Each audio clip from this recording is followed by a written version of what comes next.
attirante, capable, indépendante. Mais pourtant, elle n'attire que des hommes qui ne veulent pas s'engager ou des fois même, elle n'attire aucun homme. Pourquoi? Hello, moi c'est Soleil, bienvenue sur la chaîne de Femme Imparfaite, la chaîne qui révèle ta féminité et qui soulève les tabous. Aujourd'hui, j'ai une question assez palpitante. Comme vous le savez, sur cette chaîne, on aime bien poser des questions qui nous font grandir chaque jour. Aujourd'hui, ma question est, pourquoi ton aura féminine repousse autant des hommes? Je me suis toujours posé cette question. Pourquoi? Elle a tout pour elle. Et pourquoi et comment c'est possible qu'elle n'arrive pas à attirer l'homme qui est aussi capable, ou en tout cas un homme qui est prêt à s'engager, qui est prêt à s'installer, peut-être à se marier, à avoir des enfants. Un homme qui a une vision à long terme avec elle. Si toi aussi tu t'es déjà posé la question de pourquoi cette situation, reste jusqu'à la fin. Tu ne seras pas déçu.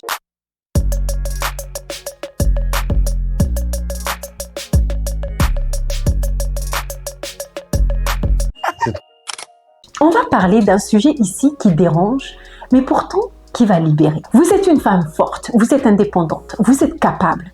Mais pourquoi il n'y a pas d'homme, pourquoi vous n'attirez pas d'homme qui soit prêt à s'engager? Ou même pourquoi vous n'attirez pas du tout d'hommes? Ça, c'est ma question. Pourquoi il y a autant de femmes qui sont autour de moi, qui sont magnifiques, qui ont tout pour elles, mais qui n'attirent pas d'hommes, qui n'ont pas une vie amoureuse stable?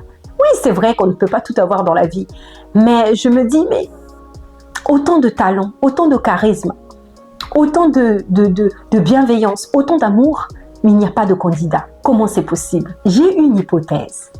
Ta protection devient un mur lorsque tu laisses la chair parler pour toi. Je m'explique. En fait, l'aura de la chair, c'est l'énergie que tu dégages lorsque tu agis avec ta propre force. C'est un peu comme en fait le besoin de tout contrôler, de prouver votre valeur, de montrer que vous n'avez besoin de personne. C'est comme une armure en fait que vous avez construite pour vous protéger du monde extérieur, des blessures passées, des choses qui vous a changé et transformé, les choses qui ont fait qui vous êtes aujourd'hui. Ça peut être votre force, votre intelligence, votre ambition, mais utilisée en fait comme un bouclier.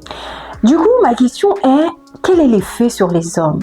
Lorsqu'on vous voit sûr de vous, vous êtes belle, vous êtes ambitieuse, vous avez accompli tellement de choses, mais quel est l'impact vis-à-vis de cet homme-là qui est en face de vous?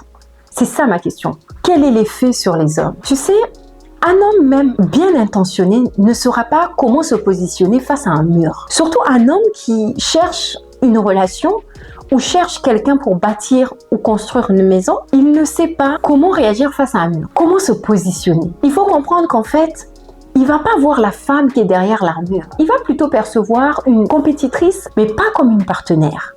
En fait, cette énergie que tu dégages ne va pas le pousser à prendre soin de toi, mais ça va le pousser à se battre, à rivaliser ou à s'éloigner. Tu as trois solutions. Soit il va se battre, soit il va rivaliser, soit il va s'éloigner. Et donc là, nous, on est dans la troisième catégorie. Déjà de 1, si ça le pousse à se battre, il va vouloir se battre égal-égal. Alors qu'on sait très bien que dans une relation, on n'est pas égal-égal. Dans Zacharie 4, verset 6, dans la parole de Dieu, il est indiqué que ce n'est ni par la force, ni par la puissance, mais c'est par mon esprit. En fait, ce verset, moi personnellement, me rappelle tout simplement que tout ne vient pas par notre force, mais ça vient par la volonté de Dieu. Donc, je vois ça comme ta vulnérabilité devient une force lorsque tu t'abandonnes à Dieu. Ta vulnérabilité devient une force lorsque ton aura devient l'esprit. L'énergie sainte, c'est-à-dire la parole de Dieu, elle devient transformatrice. Elle est donc capable de pouvoir s'adapter à chaque situation. Ça veut dire que tu déposes tes armes et tu laisses Dieu agir. C'est une énergie qui va se baser sur la confiance en Dieu et non plus sur soi. C'est une aura de douceur, de paix, de réception. En fait, là, c'est pas une question de faiblesse, c'est une question de foi. On fait confiance à Dieu parce qu'on sait que ses projets sont bons pour nous. Que ce soit au niveau du choix du partenaire, au niveau du timing, au niveau de notre attitude, au niveau du rythme de la relation.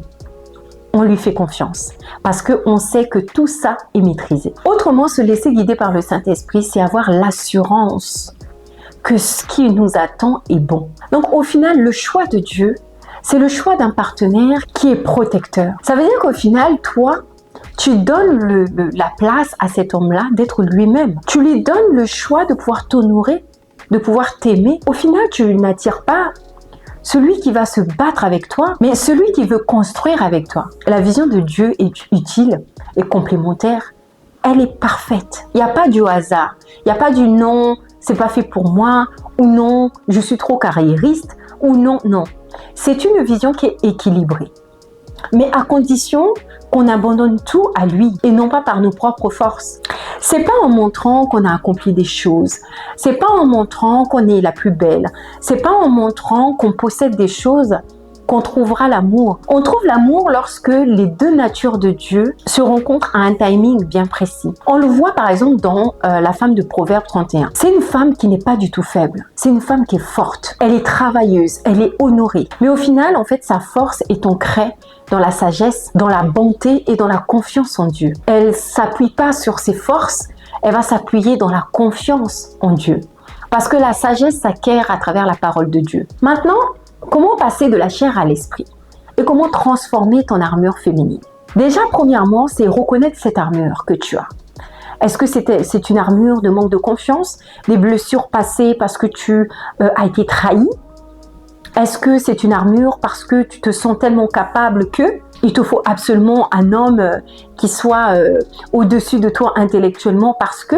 Non, ça c'est notre force à nous. Mais c'est peut-être pas la volonté de Dieu. Tu peux être femme d'affaires, mais Dieu t'a prévu un ouvrier. C'est pourquoi, quand tu reconnais en fait l'armure qui t'empêche d'avancer dans les relations et d'aboutir dans les relations, ça te facilite le travail. Du coup, pour reconnaître cette armure-là, pose-toi ces questions. Quand tu te sens menacé, est-ce que tu te renfermes? Est-ce que tu as tendance à tout faire par toi-même sans laisser de la place aux autres? En fait, ces questions-là, ça va te permettre de comprendre quelle est ta zone de peur. Qu'est-ce qui fait que il y a certaines choses qui te freinent? Quelle est cette armure qui bloque des fois certaines relations? La deuxième chose, c'est notamment la prière. Mais une prière qui te conduit vers l'humilité. Une prière avec une position d'humilité. C'est-à-dire, en fait, une position où tu dis, OK Seigneur, quels sont les domaines dans lesquels je me sens dans une position de faiblesse, des domaines dans lesquels où j'agis avec ma propre énergie et ma propre force. Parce que ce sont ces domaines-là, sur ces domaines-là que Dieu va attaquer. Moi, par exemple, dans mon histoire, la chose qui m'a fait tilt, c'est lorsque mon mari m'a dit « Maintenant, tu peux te poser sur moi. Tu n'es plus toute seule. » En fait, c'est là que j'ai compris, en fait, quand on s'est rencontrés, c'est là que j'ai compris que j'avais des barrières. J'avais des choses qui m'empêchaient de lui laisser pleinement la place. À ce moment-là, je me suis rendu compte que l'image que je devais lui refléter, c'était « Ok, gars, tu es là, c'est bien, mais je gère. Je peux gérer. » Ça veut dire que je ne lui laissais pas assez de place. Je pensais toujours que j'étais toute seule. Je pensais toujours que les blessures passées, je devais les porter toute seule. Jusqu'à ce que il m'a fait me comprendre, en fait, comprendre une chose, c'est que je n'étais plus toute seule et qu'on était deux. Et que là, dans certaines situations, j'empiétais sur sa zone. Et donc, la question de où est-ce qu'elle est ma place était très importante.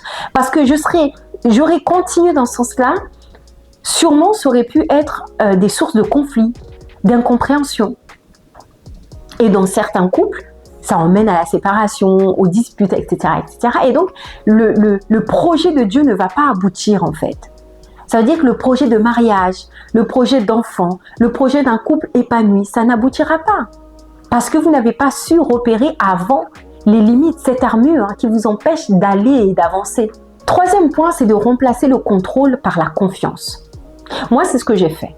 C'est que j'ai choisi de lui faire confiance. J'ai choisi de fermer les yeux et de me jeter dans le vide en me disant « Ok, je lui fais confiance, il va me rattraper. » On le voit par exemple dans Proverbe 3, versets 5 à 6. Il est écrit « Confie-toi en l'Éternel de tout ton cœur et ne t'appuie pas sur ta sagesse, reconnais-le dans toutes tes voies et il aplanira tes chantiers. »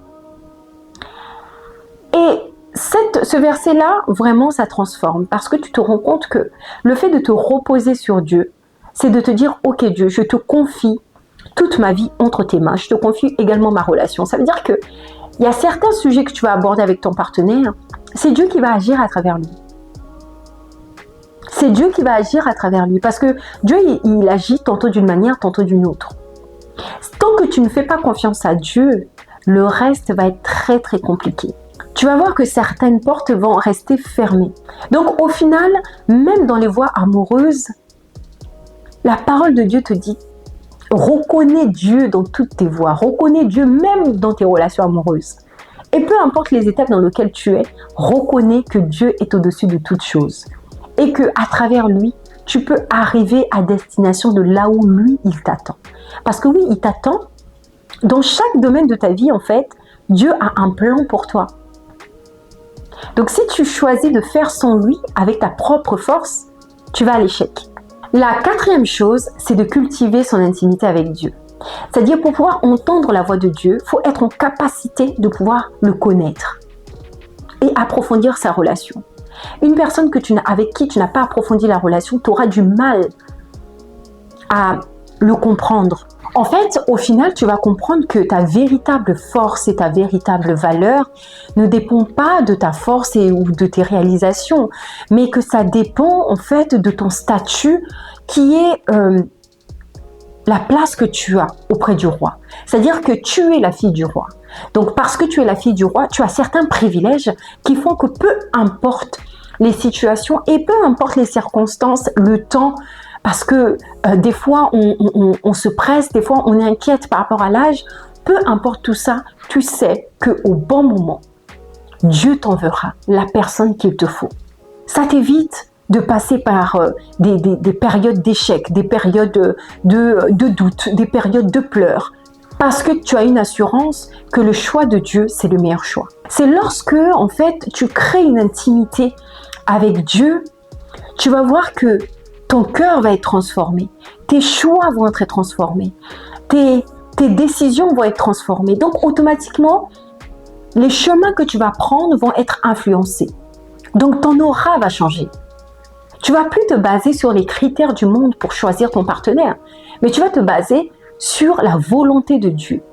Ma sœur, passe du temps dans la Bible et dans la parole de Dieu. Passe du temps dans la prière.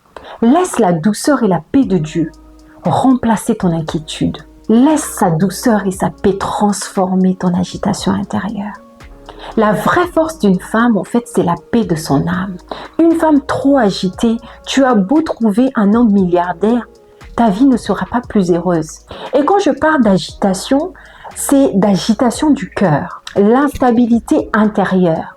La véritable force d'une femme, ce n'est pas de ressembler à un roc inébranlable. Ça, c'est pas ton rôle en tant que femme. Mais par contre, ta véritable force se trouve dans ta capacité à pouvoir te reposer sur Dieu. En fait, c'est cette paix intérieure qui va attirer les bonnes personnes et qui va permettre un amour qui soit sain, un amour sain de grandir. Ta plus grande force, en fait, c'est cette capacité à faire confiance en Dieu. Maintenant, ma question est, qu'est-ce que tu as identifié dans ta vie comme ta plus grande peur? Et c'est cette peur-là que tu dois travailler. J'ai terminé cette vidéo. Je te dis ciao, ciao. À très bientôt.